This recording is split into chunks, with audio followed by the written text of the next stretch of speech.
Gather round, hunters, and welcome back to another episode of Starfleet Command. Orion Pirates plus one time Admiral Tarek of the heavy battlecruiser Ancient Kings, as we continue our campaign against the Romulan Star Empire. And last time, we managed to secure pretty much most of the north, and now we're starting to press on towards Romulus, which I believe is like right here or here. We also upgraded to a brand new heavy bombardment cruiser, which should be quite a bit of additional firepower, and I'm very much looking forward to using it some more. We used it a little bit in the last episode, and you saw, and it is an absolute nightmare for the enemy to deal with. So let's just check through, make sure that we're fully equipped and set and ready to go. We are, so off into space with us as we attempt to continue to annihilate the Romulans. They threatened our existence, and so we have come to destroy them. Oh gosh, darn it, our first mission out, and we're trapped on an anomaly. I almost can't believe it. It's a rather painful mission to have to go under, but I think we shouldn't have too much trouble with it. Let's increase our speed. We're not going to go super fast to begin with. I kind of touched on this earlier on, but one of the problems that the heavy bombardment cruiser is going to have, just in terms of trying to equal or exceed the speed of our original battleship, is the fact that it has a total of 8 phaser X's. These phaser X's actually draw the power of 16 phaser 1s, of which our original battleship had 10 phaser 1s, so we're sucking quite a bit of additional power. So early on, we don't really go all that fast. In fact, we're doing a speed of 8, which is half of what our battleship was doing. However, if we were to shut off that additional speed, we would get 8 more points of speed out of it, and we would be able to move at a speed of 16. So should the need arise, we actually can charge and move at a speed of 16, which is quite nice.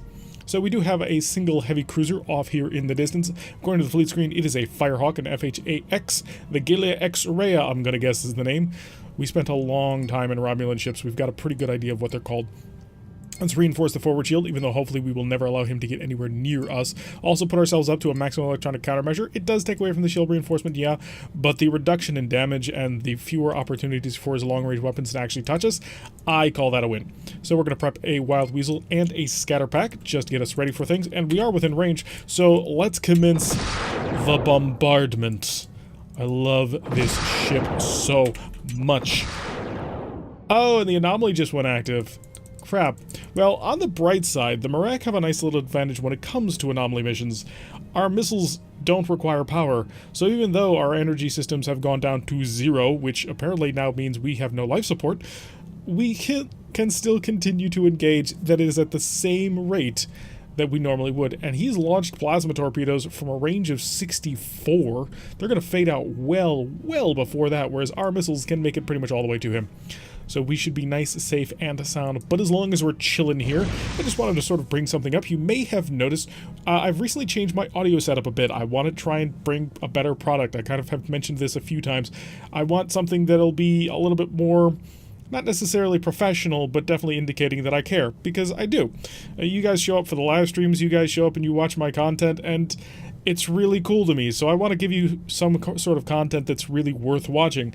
So part of that has been, I've been working on trying to fix the audio systems, because I wasn't really happy with the current setup that I had. Hopefully this is better. Let me know in the comments. I'm really interested to see if this is the direction I should be moving in, or if perhaps this was a mistake. It's easy enough to reverse, so if a mistake did end up getting made, it won't be all that difficult to fix. So, also, the other great thing is our MIRVs are near the front of the ship. This is great, so we don't have to wait forever and a day for the entirety of the bombardment to actually get to the front of the ship, so it's not blocking the launchers. On the battleship, we had a quad launcher that was basically right on the bow, and the location of our MIRVs was right in the back by some of the rear nacelles. It was really painful, because you could wait like half a turn or longer just for those missiles to get up front.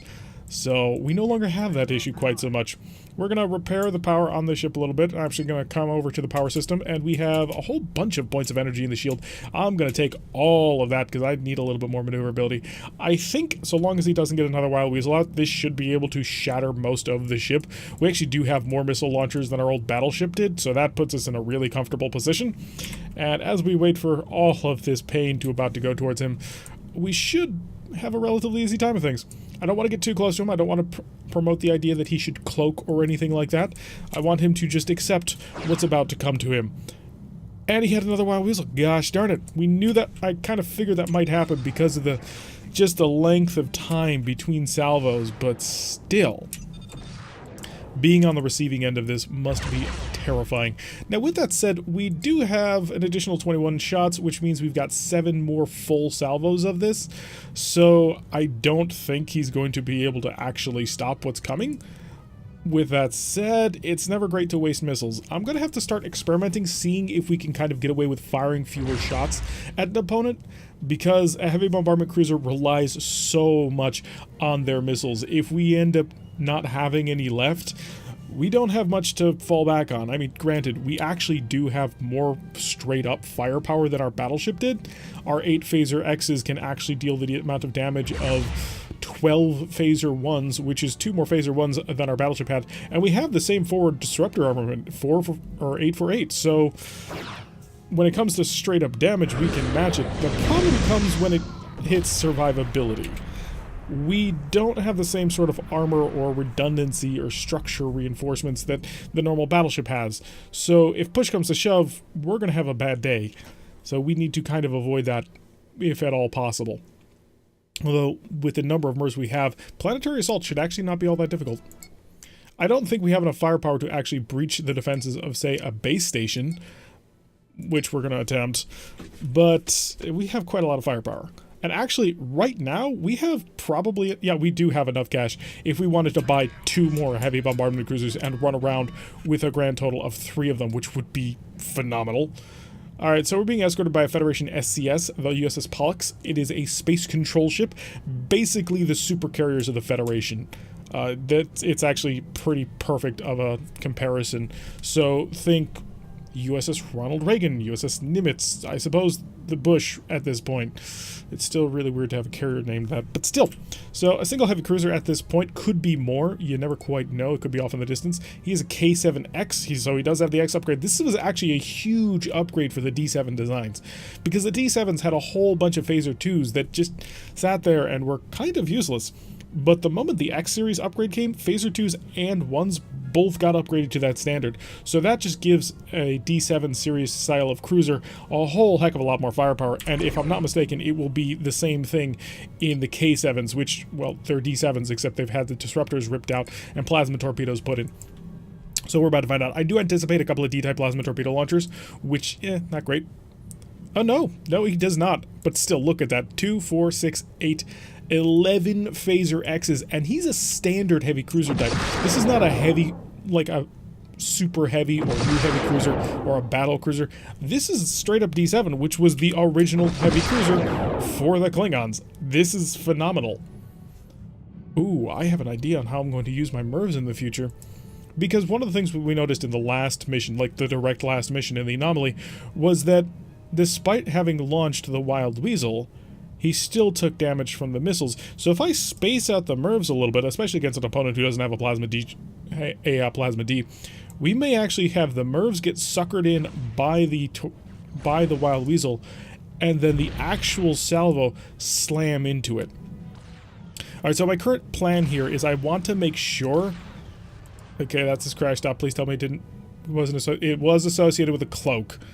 Oh, that's frustration. So the thing that I want to try and do here is I want to save the Pollux as much damage as possible, and already he's taken a ton of damage. He's down to red shields, which pretty painful. And the reason why I want to do that is because the Pollux is, 1, going to draw fire, but 2, has a ton of fighters. He's got 20 of these things. This is the largest fighter complement you can get in the game, and the only other people who really do that are, I believe, the battleship carrier, the K-11, and the Hydrons, who just bring an absolute metric ton of fighters to everything. So this is a monstrous fighter fleet. Now granted, they're only Hawks. I have not yet gotten around to going into the ship list and fixing, well, pretty much all of the fighter ships, because honestly, an SCS, even the original SCS, not even this SCS-X, should be packing around a mixed fighter group with fighter bombers and interceptors, and not just basically, well, glorified training shuttles. They're fast, but they're basically armed like a type whatever shuttle. I thought for a moment he had come down a cloak, but no. The Pollux really just wants to lay in the pain on him. The moment he does come out of cloak, though, I am just going to mass missile launch on him, because we're relatively close to him. We could accelerate, and we're going to accelerate. I realize I am now currently skulking along at way too low a speed. in order to avoid plasma torpedoes, which he's about to have ready, so he should be popping out of cloak. We want to stay kind of close just to make sure that the missiles will reach him before he disappears. And I'm going to spread this out a little bit just to see if this works. And hopefully this will work out the way I want it to. So if he's got a Wild Weasel, he's going to use the Wild Weasel. Okay, perfect. And now we're about to see if spacing him out like this was the right call. I think it will be, but I can't be positive. Oh, but that's going to be a lot of missiles going right into your stern. Bow disruptors engaged. Oh, no, he's going to turn. Is it going to hit the side? It went... Oh, wow, it did go to that open side. Perfect. Okay, so the defender ship's been destroyed. The Pollux, unfortunately, has taken a lot more damage than I wanted him to, and we had to use 2 full salvos. We are down to 4. That's not going to be great, but it might be enough to get through a station's defenses. If it's a medium-ish station.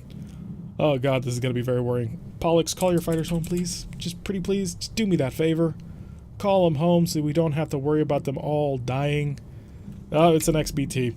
Send a probe, reduce speed just slightly. We're going to come over here. Electronic countermeasures to full. We're going to slow down a little bit more. Okay, we can probably take this. I'm feeling reasonably confident, actually.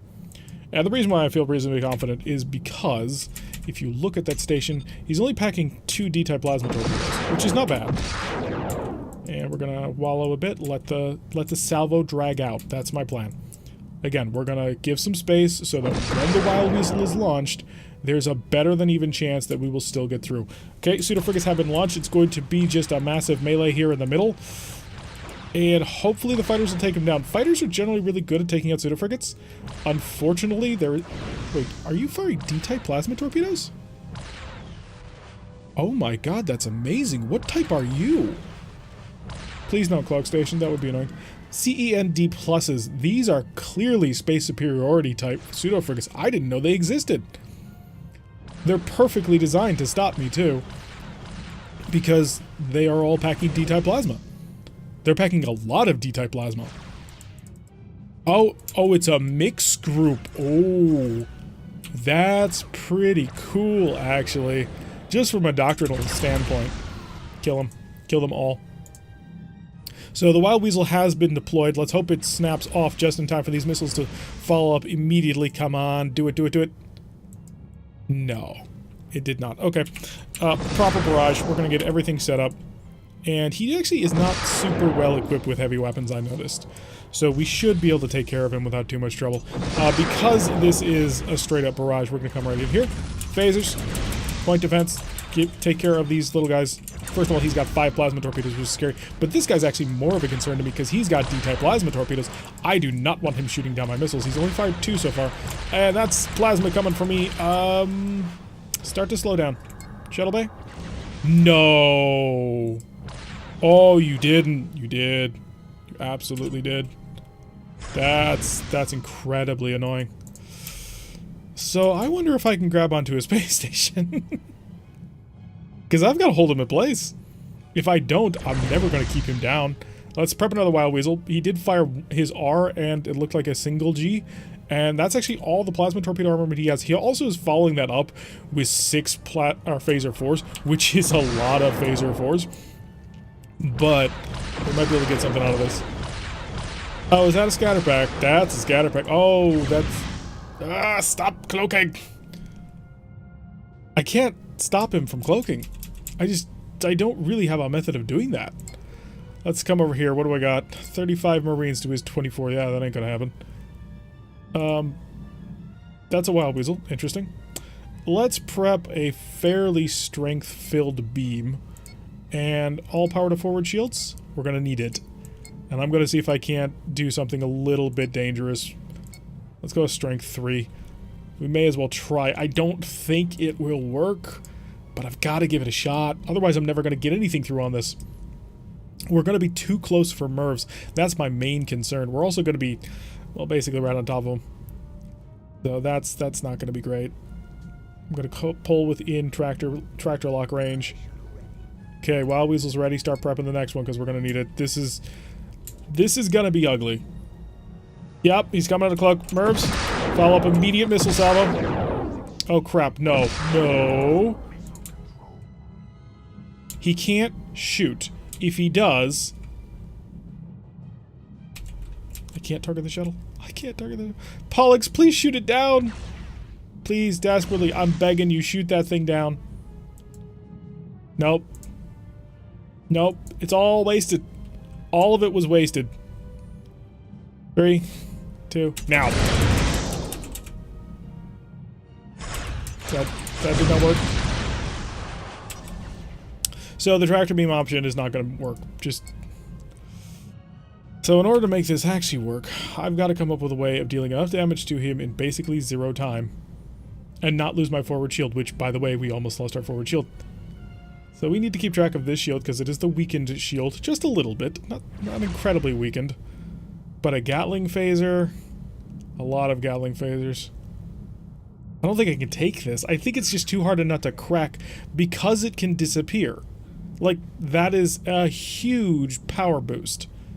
The fact that this station just can ignore us and pop off means that we're probably not going to get a whole heck of a lot through. That's a concern. That's a major concern. Also, that missed salvo is incredibly painful. I can't believe the Pollux didn't shoot that shuttle down. Are you going to come out of cloak or what?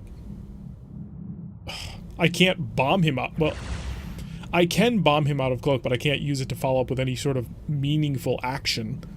Because you can't... The missiles will disappear almost immediately. I can't hold him out of cloak, which is what I need to do. So we're kind of stuck a bit.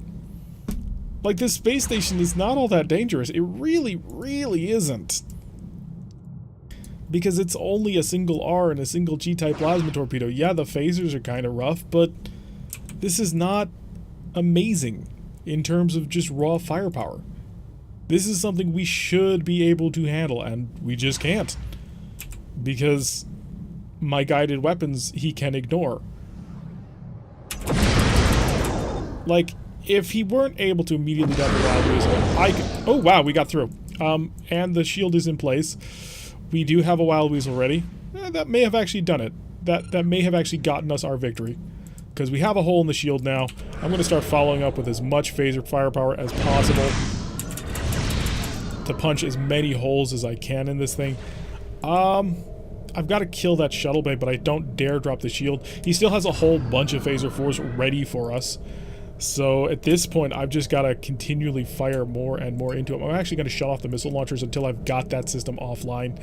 Wait for the weakened shield to come up. We just have to continue plowing into him. And if that shuttle bay goes offline, then I'm going to start following him with a ton of missiles. But until it goes offline, I've got to sit here and wait. So we're not... Oh, we are actually able to fire all of our disruptors. That's really surprising to me. Okay, so we've only got a few points of energy into our defensive systems, but they're in the electronic countermeasure, which should be very helpful. G-type plasma or G-type phasers going offline. Excellent, that's what I want to see. Oh, and the shuttle bay's out. All weapons. Missile loss due to control limit, but that should be okay. A few of them should get through. And the MIRV's popping on top of it. There we go. Not only has this won the mission, but it will also have destroyed the starbase, making them much weaker. Also, we didn't take a penetrating hit there. They came close. They fired all their weapons into our reinforced forward shield, but they didn't actually penetrate it. So that... Wow, it's a triple planet group. This will be kind of rough, but that takes out the starbase supporting it. That makes it much more vulnerable. We have to go back for reloads. We really can't afford to be out here for too long without reloading our ammunition, because we just don't have a lot of it. Like, we have... a very limited... We have 170 rounds, which granted, we only had 150 with our previous ship, but then again, we have more actual missile launchers, so there is a bit of a thing to keep in mind there, but still, we don't want to get into a close knife fight. That's very scary to me. I wouldn't want to try it. Increase the speed of time. We're also going to prep our additional systems, electronic countermeasures to the maximum, and a shield reinforcement also to the maximum, just to the forward shield, even though we tend to move around a lot. It does appear like we're fighting pirates. Send a probe, see if it's just pirates. We have multiple pirates, a heavy cruiser and a light cruiser in an asteroid base. The light cruiser is a drone cruiser. Interesting. I'm going to prep a scatter pack and another wild weasel. We'll have a group of both. So let's slow down the speed of time, and I'm going to see if this stretch out strategy works. Let's find out. So I think I need them at a distance of, I want to say 12, but I'm going to go to 14. And the reason why I'm saying that is I think it takes about half a turn for the Wild Weasel to shut off. And if that's the case, then I want to be able to follow that up as good as I possibly can. Or maybe just follow up with a second full salvo? That'd be the better option. Yeah, we'll do that. We'll follow up with a second full salvo. So this will cause a dump, I'm sure. Fire the additionals. We're going to wait for that to actually hit so that I can fire my full broadside without having to worry about the Wild Weasel still being in existence. And just for giggles, engage with disruptors. All the disruptors are right on the prow. I kind of like the fact that they were on the cheeks in the battleship, just thematically, but all the disruptors being on the prow is pretty fun. We've got 2 1/3 salvos left. His point defense system trying to handle it. He's struggling. He's got holes. He's shooting down the actual missiles quite heavily. Disruptors, can you engage? Not yet. They're almost loaded. Okay, that was a high energy turn. Wow, photon torpedo actually hit despite my jamming. Fire the MIRVs over there. And also, we should know what we're dealing with. Send a probe. I kind of want to save my ammunition. 2 B-Rex, that's not great. So you've been hit pretty badly. He also maximized his speed, which is pretty fun. Let's overload the point defense system. Do we actually have an AMD? We do not. That's actually pretty surprising to me. So I'm going to come in here. I'm just going to try and bash him down. Unfortunately, I do have a whole bunch of fighters incoming, which is a bit concerning. So, phasers. Disruptors. Most of his shields are gone. 3. Let's see if he can't save himself. Gatling phasers, please.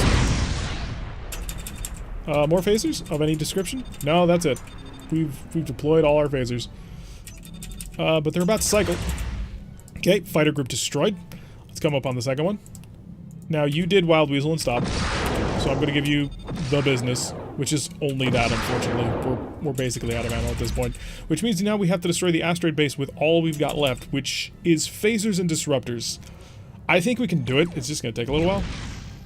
But let's avoid using any additional heavy weapon systems or missiles for anything else. Okay, I just need 1 more phaser burst. 2 more phaser bursts. Disruptors, please. Can you knock out his shields? No, not quite. I do need to keep these shields the forward shield intact. That's about it. Anything else I don't really care about. But the forward shield has to remain. Because if the forward shield drops, then we've got to go up against an asteroid base that has phaser 4s without anything. But we're saving our last couple of MIRVs for that asteroid base just to soak up fire. The asteroid base, unlike these ships and base stations, can't actually deploy a Wild Weasel, which, you know, is very helpful. Are you going to make me actually have to plow through all of your actual defenses? Because that's just annoying. Disruptors, please. A couple of good hits, but nothing too much. And bring around the Gatling phasers. Gatling phasers just do so much damage. Okay, we've stripped away most of his shields at this point, and then he revealed his open side. That was probably not your most brilliant strategy. Although I'm also a little bit surprised that you haven't engaged using your missiles yet. Now, I will grant you that his missiles are probably slow drones, but still, I would have fired for sure several times. Or used a scatter pack, but then again, he doesn't have a Wild Weasel anymore. Or a shuttle bay. They're almost synonymous. Disruptors, doing good work. Phasers for the follow-up. He's almost dead. Let's turn away our forward shield. There we go. Alright. Send a probe. We need to find this starbase again. And increase the speed time. There it is. Wonderful. So that's our target. We have 2 MIRVs left, in addition to low salvo loads. Probably like 1-ish salvos from everything else. Great. That's actually okay. 2 MIRVs is still 12 missiles. I mean, that's still a lot of firepower. Just that you have to deal with, not actually a ton of firepower. So we'll set it at a speed of 23, and we will prepare the MIRVs. So, MIRVs away. All additional missiles. Drop back, let the MIRVs get in front. The MIRVs must be in front on this one. And we will increase speed, because I believe we have a couple more missiles that I just want to seed into salvo. Just to make sure we're dealing the most that we can. And I'm a little bit worried about firing too many missiles for the data link to handle, so I'm just going to slow down now. And we'll let that go on in all on its own. Disruptors. You never know, you might stun a system offline. Shot down a couple of them. Good hits on through. Following up with the rest of the barrage. Continue the light disruptor fire. I mean, we don't have much in the way of disruptors, so... Shot down a couple more, but that's okay. That's my last 2 missiles. Those have better work. Go down even more, let the forward shield handle that kind of damage.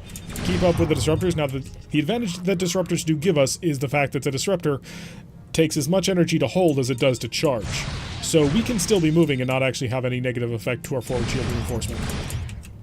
So as long as, pardon me, as long as we keep firing like this, we should be just fine. Phasers to overload. I'm going to get within a range of 5, and then I'm just going to blast them out at them.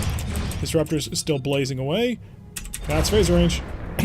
Cut it right in 2. Just a perfect amount.